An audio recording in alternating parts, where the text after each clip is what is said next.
Alright, welcome back to the channel, everybody. I'm Lady Nyca, and with Black Ink Crew Chicago, Season 5, Episode 1, entitled 9 Mag Forever. Now, before I get into the review, let's have a few moments to chat about this show, shall we? Now, I'm going to tell you guys, I like reality TV shows. When they first started coming out way back from the Real World days, I always found it interesting. You know, they gave me old nasty piece of key, okay? And then we moved forward and we began to have things like Love and Hip Hop. And I liked it too because, you know, it's some of the old people that you remember from back in the day. And they're on the show trying to, you know, somewhat revive their careers. So that was an interesting concept. Now, we all know that reality TV is not truly reality. Some of that is scripted. What I liked about the Black Ink Crew franchise, starting with New York, was I'm fascinated by tattoos. I don't have but one, but tattoos do fascinate me. And this show came on, and it's about this brand, Black Ink, and its owner, Caesar. And it's supposed to be about, you know, the lives and the inner workings of the tattoo shop and its artists, okay? It's artists. But after a while, Black Ink Crew New York stopped giving me any type of tattoos, and it became simply drama all the time. And then it got to a point where the drama was so overwhelming, you just knew it was bullshit. It wasn't even believable at all. So they kind of threw me for a loop with Black Ink Crew New York. Then Chicago bust out on the scene about 5 years ago, and they were giving me what Black Ink Crew New York once did. They were giving me fire-ass tattoos, and I was willing to learn about each and every one of the tattoo artists in the shop and whatnot. I was here for the shit, especially with Van, and I still am. I still got big love for Van, okay? What I don't like about this particular franchise is, and it's not just this one, let me scratch that. What I don't like about reality TV is, I feel like if you're filming, and there has been a shift in the atmosphere with the cast, be it they're falling out or they still fool with each other, social media should be off limits, unless it's something totally not dealing with the show. Keep all that off of there.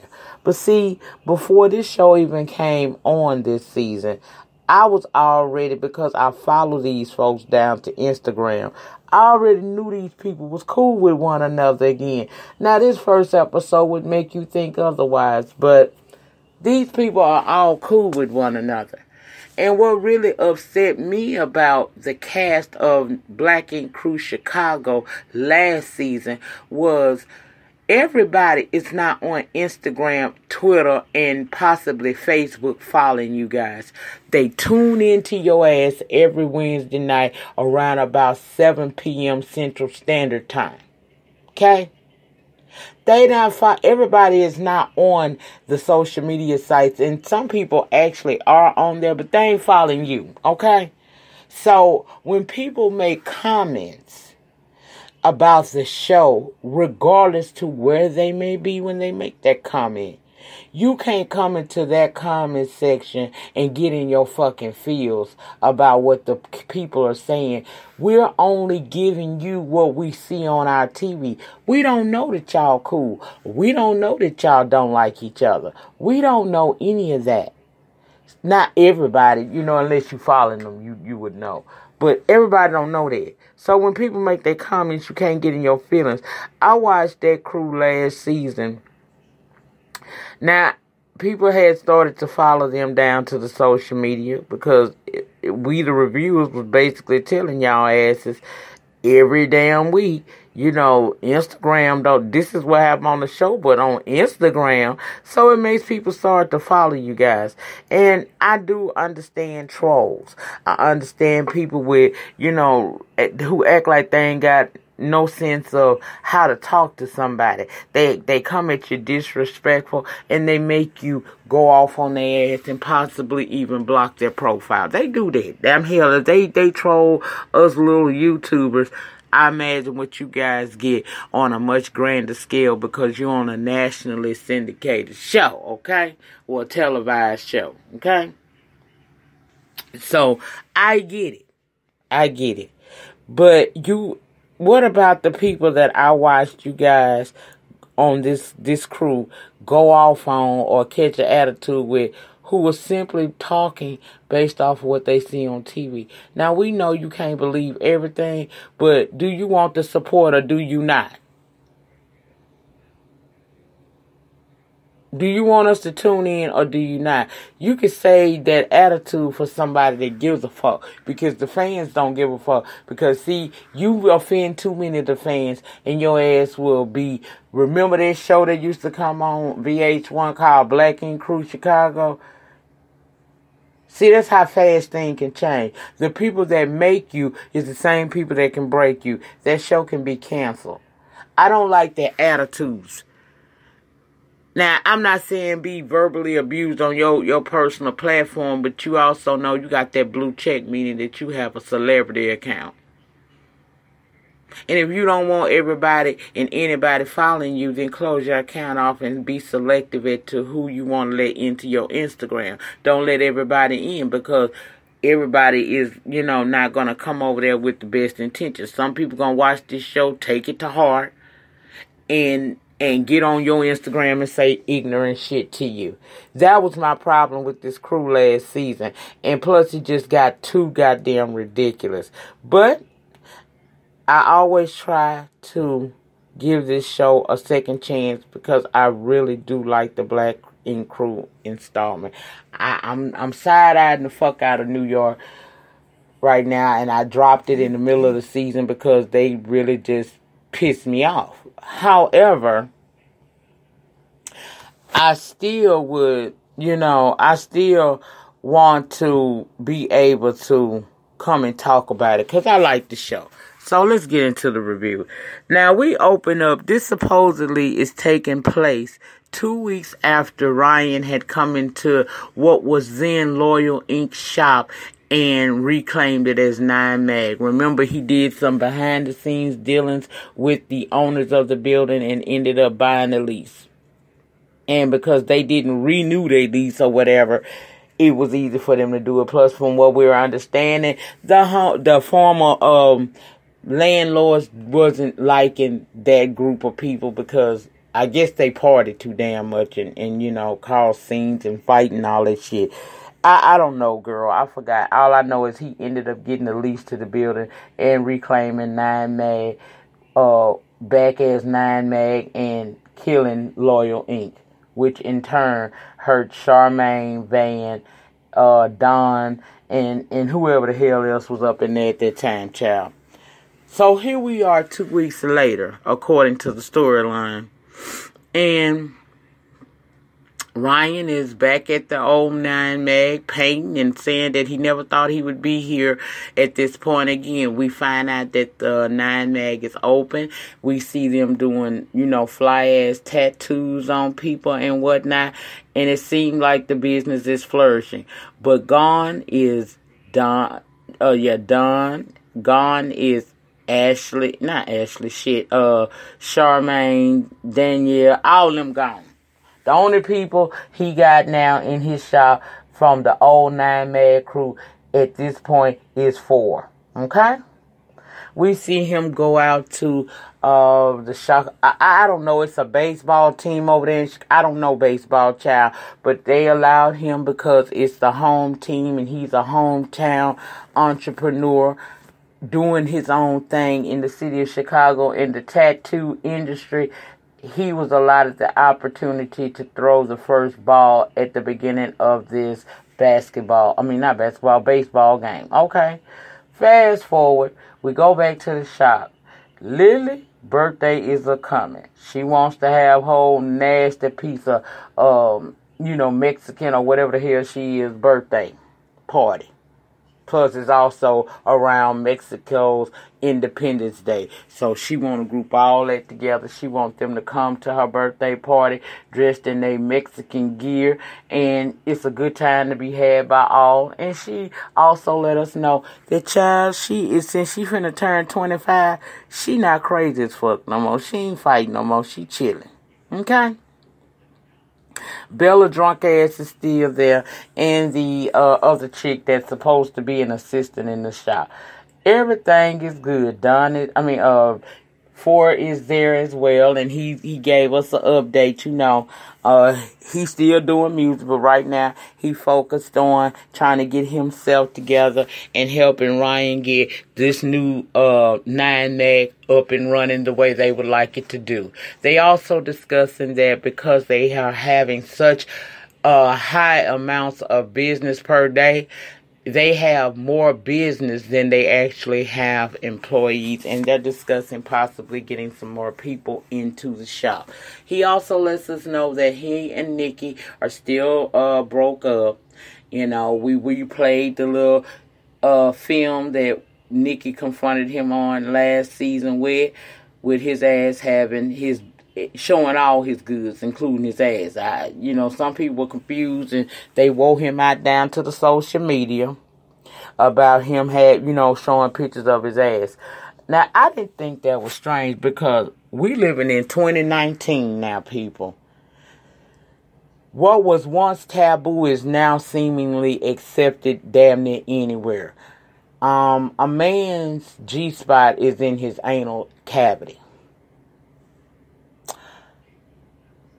Just because he want that tickle don't mean he want it tickled by a man. I'm going to say that and I'm going to leave it there. He let us know that he and Nikki are not, together still. It's going to take him a couple more weeks to get over that, but he moving forward.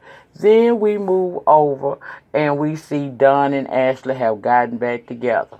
But see, when Ryan came in and wrecked shop and ended Loyal Inc., it kind of threw a monkey wrench in Don's plans. See, he had just been promoted as manager, and he had these plans of taking this shop in a bigger and better direction. And before he could see his plans come to fruition, Ryan came in like a wrecking ball and shut everything down for him. Kind of left him out there in the cold. And he feeling some kind of way because, see, he had plans. He was planning on being able to do better by his family. And what really hurt him was the fact that the day that Ryan did that, his brother, Ford, walked in with him. And it was like, y'all, I've always remained neutral in the midst of all of the chaos and drama that was going on in the shop. You mean to tell me neither one of y'all could come and let me know, give me a heads up that what was about to happen? If nobody else gave me a head up, it should have been my damn brother. And he didn't. He walked in there with Ryan, and I'm feeling some kind of way. Ashley is working, but she talking about they need a bigger place. Well, I agree, you do. But at the end of the day, we have to play with the hand we dealt, and you have to live within your means and save up. But I must admit, it is good to see those two together. Now, he probably gonna cheat on her again. But when they good, they are good on camera. So, we gonna go on and let what God put together, let no man put asunder. And I'm not gonna put my mouth on that. But when she come back and say he cheated again, we ain't gonna really be, we not gonna get too invested because it's 5 seasons in. How many times he done played her to the left? Oh, okay. Then, where am I go next with this? Charmaine is doing well. Charmaine ain't tripping. When her and Don and Four and all of them met up to, chit-chat and run it with one another, Charmaine said, shit, I miss the old 9 Mag flavor, but I ain't struggling around here. I didn't sit up on my ass after he shut Loyal Inc. down and do nothing. I got up, got out, and got me some. I'm still at WGCI on the weekends. I'm on this local TV show. And, you know, I got shit going on. I'm doing big things. Big things popping, little things stopping. That's what she doing. I have learned in the 5 seasons I've dealt with this show to just accept Charmaine as the comedic relief for this show. Yes, she's a little bit out there sometimes, but at the end of the day, Charmaine is like that comedy that you need. That comedy that comes along when things is real bad. You know this bitch gonna say something that's gonna make everybody feel better. She gonna make you laugh. She over the top, and that's her. We even seen her go down there to the doctor's office, her and Nyca, and we thought, nah, she tried that pregnancy thing last season. Is she finna give us this again? Come to find out, hell now. All she was doing was getting her some Botox because apparently she has a problem with sweating, especially under her underarms. The girl had paper towels under her damn underarm because she sweats so profusely. And she want to do something about that because WGCI got this VIP event coming up and she's hosting it, and she can't be around there with sweaty armpits. So we see her down to the doctor's office, and girl, she was talking about getting her forehead Botox because her wig be sweating up underneath there. She want to do her underarms, and the girl even said that she wanted to do her vajayjay. That doctor, see, everybody ain't here for the shit. Some people cannot take it when you say just over the top ass shit. She in there telling that man, and he just like, okay, we gonna focus on the underarms and then we'll get to your other exotic regions.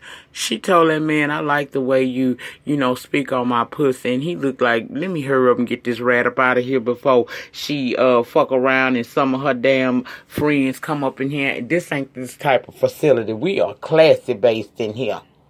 So she gets that done, and then he lets her know it should take effect within a week. She worried that ain't going to be, she need that to work faster than that because I'm assuming this event is about to take place very soon. Ryan is at the house when his mama come through to check on him, and we learn Ryan and Rachel broke up. Now he's citing she didn't forgive me about the cat situation as his reasoning for their breakup. He said he hopes she can forgive him, but if she can't, then he gonna have to keep it moving. Mama say, well, what about your other relationships? Meaning his old 9 Mad crew. He say, once you do me, I'm done. We ain't got nothing to talk about. I'm not dealing with them anymore. It's over. Mama said, okay, well, that's all well and good and everything, son, but look here. Have you forgiven them? I ain't got to forget what they doing, what they did to me. They, I made a decision for me to walk away from the madness, and they all came at me and put their mouth on my name real bad, like in the social media streets. And down to the Chicago Tribune, who ran a lengthy article about the vandalization that went on inside of 9 Mag when the big fallout happened at their little trip, and he had basically said he was done. You know what I'm saying? So he's feeling away, and Mama had to give him some old head wisdom. Baby, you don't forgive a person so much for them. You got to do it for yourself. I tell y'all that all the time. You can't fly with a lot of shit holding you down. You got to let go and let God. Once you make peace with a situation and you have made your decision, then let it go. If somebody wronged you, don't keep that shit on your back all your life, because it's going to hold you down and hinder you from being able to be fully free to be open to other blessings that could come your way, because you still mad at this person about something they did. Well, in her telling him that, it began to make the serotonin begin to work up in his brain, and he had to think about that thing. Now, God always send you another set of warnings before destruction. Now, his mama done told him, son, you need to forgive them people. Plus, I know you still care about them damn people. Forgive them and let it go. Don't forget, but forgive them. Then he goes to his shop, and he has this couple come in who wants a sleeve or something like that done on his leg of his son who passed away some years ago. And Ryan, through that, began to think about the things that he has endured, like losing his sister and his niece to domestic violence, and how short life is, because this man's son only was here for a short time, much like his sister. And sometimes when you really think about that situation, you spend all this time being mad at this person, and because we don't know not the day nor the hour that our time is up on this side of creation, they could pass away, something could happen, and you never had an opportunity to make that thing right. So I took from that, he was basically going to try to make amends, at least with Don. And we saw that happen later on. But I forgot a little portion of the conversation that went on when Charmaine, Don, and Ford met up again in Ashley. That conversation came up about Don in that picture. Ford in that picture, that video that he sent that girl. They wanted to know what was he doing showing his ass. And he said he had a girl that told him she wanted to see it all because she was going to suck him from the back. So he got it from Don. Ashley then says, oh, I ain't never did no nasty shit like that. So she and Don began to get into it. And I didn't understand that. Like, are y'all all right? But we all know they ain't. We not going to even worry about it. So Don got up and walked away to keep down the confusion. He later on in the episode did call his brother down to the basketball court to have a one-on-one conversation. See, Don's situation is this. Look, bro, I always stay out of the mess with these people. You mean to tell me when Ryan decided that he was going to sink our battleship, you didn't think to call me and give me a heads up? He lied and said that he wasn't aware that it was going to go down like it was. But we know that he's lying because when Ryan drove up to 9 Mag and he was asking, what are we doing here? Ryan let him know what was going on with the building owners and how he had planned on doing about buying out the lease and taking over the building again. He already knew that. Now, it was at that point, if Ford really wanted to let his brother know and do it the right way, he could have picked up the phone and let the man know. And that is what hurt him. He's also hurt because it's like I was cast away. I was collateral damage. Nobody gave a damn about me. Now, Ford did make his apologies and say that, they brothers and blood thicker than water. They came to an understanding and it was all good. But he still hurt over how Ryan did him. So he had a birthday celebration that Ryan popped up to unexpected. And he didn't act a fool like Don can. He had a conversation with Ryan. Ryan told him that basically, I apologize. I didn't know that you was about to be the manager. When I made the decision to do what I was going to do, I just came through, and a lot of that was powered by me being upset about how I felt like y'all didn't ride for me. Now, you did stay kind of neutral. That's why you was able to navigate with everybody and coexist with all of us, because you never took a side. And for me not thinking about how that may affect you, I apologize, and I want you to be a part of the new 9 Mag. So he accepted that. Okay? Now, Charmaine had her little VIP event through WGCI promoting this Chicago rapper. I think his name was Role, something like that. Put it in pen. I don't know the nigga's name. I don't know him. But anyway, Jen and Van was there, and Ford was there, and Charmaine, of course, was there. Like I said, it was her event.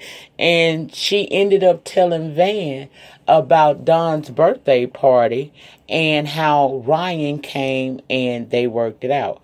Now, Ford said, Don really never had no issues with Ryan. And Ryan wanted him to know that he didn't see him as collateral damage. He was in his fields when he made the decision to retake over the building. And they worked it out. And now he's going to be over there working at the new 9 Mag. Child, Van got in his damn feelings, honey. So he making up with everybody and apologizing to everybody, but not Van, huh? Instead of him doing the mature thing, which was to reach this man, talk to him, call him on the phone, send him a text message, set up a time and date where you guys can meet up and have a civil conversation without getting all in your feelings, without disrespecting or trying to fight. Oh no, he can't do that. He decides that because he'd been down on Instagram and seen that Lily having this open invitation birthday party, he's going to crash it. When Jen found out that he was going to go and crash the party to talk to Ryan, she want to go because, see, she's still mad about last season when Lily said that her and Van shared a kiss and then he just ran off. See, that got her in her feelings, so she wants to go. I knew then that this was not going to end well, and I didn't understand why they was going, but nevertheless, here we go. We get there, and it's like the camera crew and some other people is following them. And when they get to the destination of where this girl's birthday party is being held, and she having a good time in there, by the way, the donkey done shitted and everything, and they still having a really, really good time. Jen outside the venue screaming at this damn girl talking about happy birthday, Lily, bitch. So, of course, Lily says she trying to turn over, a new leaf and do things better, but Lily really is still crazy than a motherfucker. Unless she go to AA, she ain't gonna be all right. Okay? This is just how I feel about it. She get in her feels, and I can't get mad at Lily Pad about that this time. Lily Pad was over there having her Mexican birthday. She wasn't bothering nobody. All she wanted to do was eat her some Nacho Bel Grande and listen to her some mariachi band type music and get her underlay on. Okay, that's all she wanted. And here come this bitch and her man to cause confusion. Her and Jen ended up trying to have a mini fight right there at the doorway of the entrance of the place that they were in, but they were able to separate them. This in turn completely about Jen and Lily when it was supposed to be Van coming there to talk to Ryan. I understood when Ryan was outside sitting on the Jeep and Van walked past him and tried to say what up. He didn't want to have a conversation with him. Because you're trying to have this deep conversation with me in front of all these people. We ain't doing this. This is going to be for show. So when Van began to try to talk to him, Ryan was smug about it, and he didn't give a fuck, and he told him, I don't give a fuck, I ain't got nothing to do with you needing to feed your family. I made a decision that was best for me.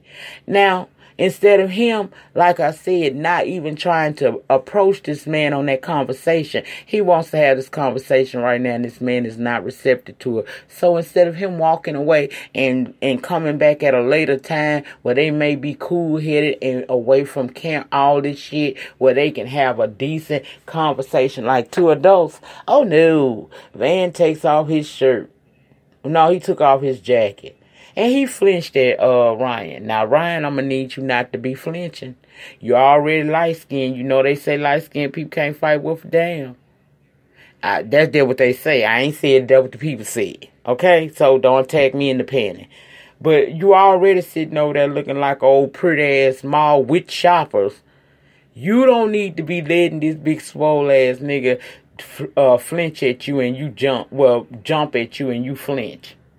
Because he wasn't about that life. You see, that's all he did. Soon as them police whipped up, he whipped his fat ass on over in that van. Now, I'm going to say this, Van, I still got I got mad love for you. I got agape love for your ass. But what you not gonna do is work my nerves. You get too upset, bro. Now, I don't know if you doing it for the camera or that's just really who you are. That's how your temper go. But if you ever want to try to work something out with a person, coming at them with all that aggression ain't gonna help the situation. Child, that was a waste of time. All it did was upset Lily, mess up her party, and the police came and bang, got the hell on.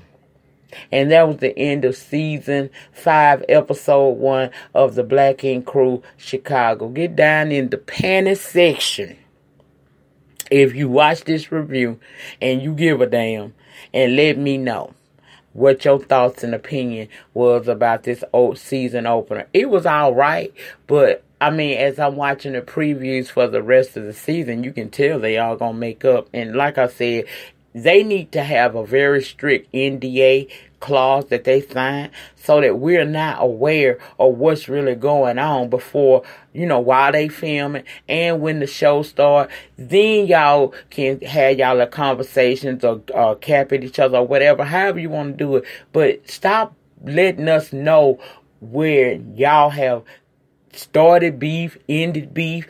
We don't need to know that because we supposed to be following the storyline that you set up on VH1 every Wednesday night around 7 o'clock. I already know y'all cool and y'all been cool for some time because y'all all on each other's Instagram again, chit-chatting and being friendly with one another. Girl, okay, that's it. Please remember to rate the video. Ratings get me recognized on these YT streets. Get in the pen and let me know your thoughts and opinions about this season 5 opener of Black Ink Crew Chicago. Subscribe to my channel if you have not already for the free 99. Also hit your notification bell button so that each and every time that I'm live down on the YT or I drop a video, you will be notified and you can come over and join in the fun over there with me. That's what you can do. Okay? Also, thank you to everybody who has joined my Patreon. I will link that down in the description box down below. For $1 a month, you can get a little bit closer to Lady Nyca and be, on hand for exclusive content that I will only do on Patreon. Some of the stuff I do here, I am going to phase out on my YouTube channel. Now, we still going to talk shit, swallow spit. We still gonna get our kiki on, and I'm gonna still give you, a little bit of this and a little bit of that. I'm gonna still give y'all a gumbo over here. We still gonna get our veggie soups. I'm gonna hook y'all asses up. But for exclusive content and more one-on-one with me and you have to join the Patreon, and I will link that below. For those who've already joined, thank you so much. We will be talking about it on Fuck Shit Friday, this Friday, when I do the first one of the year live on YouTube. I'm going to come down through around about 7 o'clock Central Standard Time. That's 8 Eastern. And we're going to run it. I'm going to talk to y'all about what's been going on in the world of entertainment. And then we're going to talk about the Patreon. And then I'm going to love on y'all and I'm going to get the hell on up off of there because Love After Lockup come on Friday. So I'm going to be behind. I'm going to need to catch up, okay? Thank you all for supporting me in the year 2018. We're going to ball till the wheels fall off on this motherfucker for 2019. Be looking for different and, better content as well as upgraded equipment to make this shit pop more than what I've been doing in the time that I've been here. I thank you for your support. Remember, the depth of your struggle will determine the height of your success. Also remember, when a motherfucker show you who they are, believe them. If they showed you in 28, don't get amnesia in 2019. And I'm out. Peace.